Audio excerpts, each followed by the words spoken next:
வணக்கம். எனக்கு ஒருத்தங்க கால் பண்ணி கேட்டாங்க. இப்போ சளி அதிகமாக ஆயிடுது. சிலருக்கு ஸ்பிரிச்சுவலாக மட்டும் நம்பிக்கை இருக்கும், மருத்துவ ரீதியாக இருக்காது. சிலருக்கு அறிவியல் ரீதியாக மட்டும் இருக்கும். யார் யாருக்கும் என்னென்ன பரிகாரம் பண்ணால் இது சரியாக போகும்? சளி அதிகமாக கபம் நிறைய கட்டிடுது, இதுக்கு ஏதாவது ஒரு பரிகார முறையே சொல்லுங்கள் அப்படின்னு சொல்லிட்டு. இதுக்கு பரிகார முறை ஈஸியாக தான் இருக்குது. இதை நீங்கள் புரிஞ்சுக்கிட்டிங்கன்னா ரொம்ப ஈஸி. சனின்னா என்னன்னா இருள், இருள்னா பனி, பனின்னா சளி. ஸோ சளி அதிகமாக இருக்குன்னா சனியினுடைய ஆதிக்கம், தட் இஸ் பிளானட்ஸாக பார்த்திங்கன்னா சனியினுடைய ஆதிக்கம் அதிகமாக இருக்குதுன்னு அர்த்தம். இல்லைன்னா நீங்கள் சனி பகவான் அப்படின்னு நினச்சிங்கன்னா சனி பகவானோட ஆதிக்கத்தினால இந்த ஒரு சேஞ்சஸ் இருக்குதுன்னு அர்த்தம். ஸோ இப்போ நம்ம பூஜை பண்ணுவாங்க நிறைய பேர்.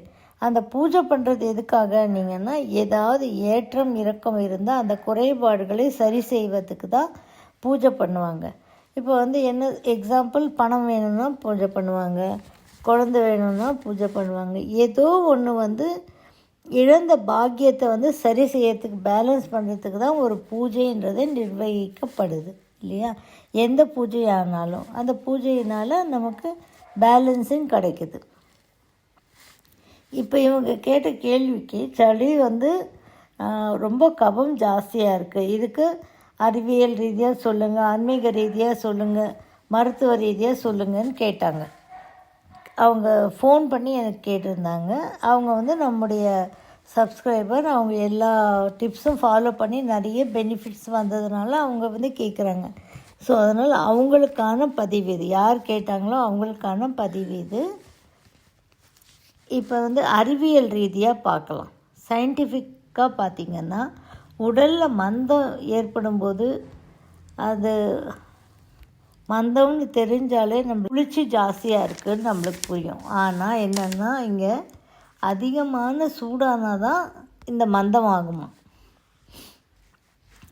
ஏன்னா உடம்பு சூடாகணும். அப்போ உடம்பு என்ன பண்ணுது, அதிகமான சூடாயிடுது. அப்போ அதிகமான சூடாயிடுறதுனால மந்தமாயிடுது. இதுதான் உண்மை. ஸோ இதுக்கு என்ன பண்ணணுன்னா, நல்லெண்ணெய் ஃபார்முலா உங்களுக்கு கொடுத்துருக்கேன். ரொம்ப வருஷங்களுக்கு முன்னாடியே ஃபார்முலா கொடுத்தாச்சு. அந்த ஃபார்முலா இல்லைன்னா நம்மக்கிட்ட கிடைக்கும் ஆயில், அவ்வளோதான். 2 தான் விஷயம் இதில்.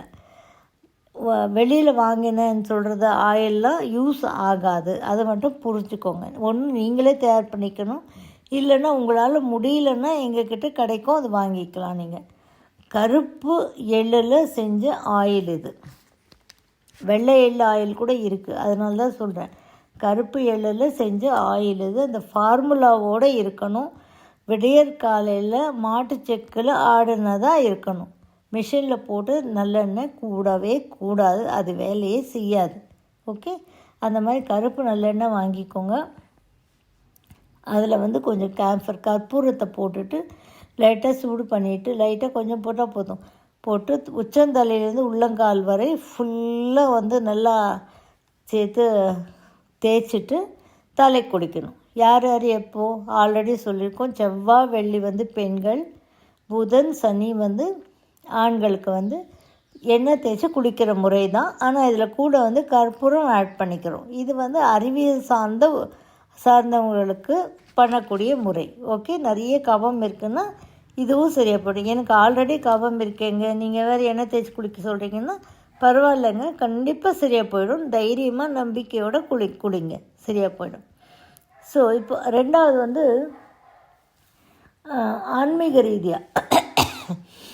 ஆன்மீக ரீதியாக பார்த்திங்கன்னா, கருப்பு எள்ளு எண்ணெய், இதே தான் கருப்பு எள்ளு எண்ணெய் வச்சுக்கணும். அந்த எள்ளு எண்ணெயில் என்ன பண்ணணும், வாழைத்தண்டு இருக்கும் இல்லையா, வாழைத்தண்டில் அந்த நார் வரும் இல்லையா, பூ கட்டுவாங்க பார்த்திங்களா, அவங்கக்கிட்ட போயிட்டு அந்த வாழைத்தண்டு நார் கொஞ்சம் எடுத்துகிட்டு வந்துக்கோங்க. எடுத்துகிட்டு வந்துட்டு ஒன்றுனா மெல்லிசாக நூல் போல் பிரிங்க. நூல் போல் பிரித்து என்ன பண்ணுறீங்க, திரியாக தேய்ச்சிக்கோங்க, திரி மாதிரி தேய்ச்சிக்கோங்க. இப்போது இதை வந்து நீங்கள் கோயிலில் போய் போடணுன்னெலாம் கிடையாது. வீட்டிலையே உட்காந்து சனியை நினச்சி நீங்கள் ஒரு ஒரு அகல் விளக்கில் வந்து எண்ணெய் ஊற்றி, அந்த கருப்பு எள்ளு எண்ணெயை ஊற்றி இந்த வாழைத்தண்டு திரியை அதில் போட்டு விளக்கேற்றிட்டு அங்கேயே ஒரு 1/2 உட்காரணும்.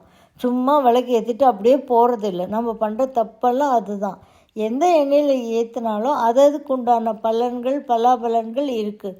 அப்போ நம்ம அது கிட்ட உட்காந்தா தான் அந்த புகை நமக்குள்ளே போனால் தான் அதனுடைய யூஸ் இருக்கும். சும்மாவாவது நானும் விளக்கேற்றணுன்னு சொல்லிட்டு விளக்கேற்றிட்டு போயிட்டே இருப்போம் நம்ம. அது தப்பு. ஸோ இந்த விளக்கு ஏற்றிட்டு வாழைத்தண்டு நாரில் திரியில் போட்டு ஏற்றிட்டு அங்கேயே ஒரு 1/2 மணி நேரம் உட்காருங்க. அந்த புகையெல்லாம் உடம்புக்குள்ளே போகும், மூக்கு வழியாக உள்ளுக்குள்ளே நமக்கு போகும். இது வந்து இந்த கபம் குறையிறதுக்கு யூஸ் ஆகும். இது எது மாதிரின்னா ஆன்மீக ரீதியாக இது வந்து பண்ணலாம். திரி வந்து இது கடையில் கிடைக்காது. அதனால் நீங்கள் தான் பண்ணிக்கணும். அதை புரிஞ்சுக்கோங்க. இந்த பூ கட்டுறவங்கக்கிட்ட கேட்டிங்கன்னா கொஞ்சம் நார் கொடுப்பாங்க. அந்த நாரை கொண்டு வந்து பிரித்து திரியாக்கிக்கோங்க. ஓகே, இது 2. 3வது வந்து மருத்துவ ரீதியாக எப்படி வந்து அணுகலாம் இந்த கவத்துக்குன்னு பார்த்திங்கன்னா, 1 ஸ்பூன் வந்து கருப்பு எள்ளு எடுத்து இரும்பு வாணலியில் போட்டு நல்லா வறுத்துக்கோங்க.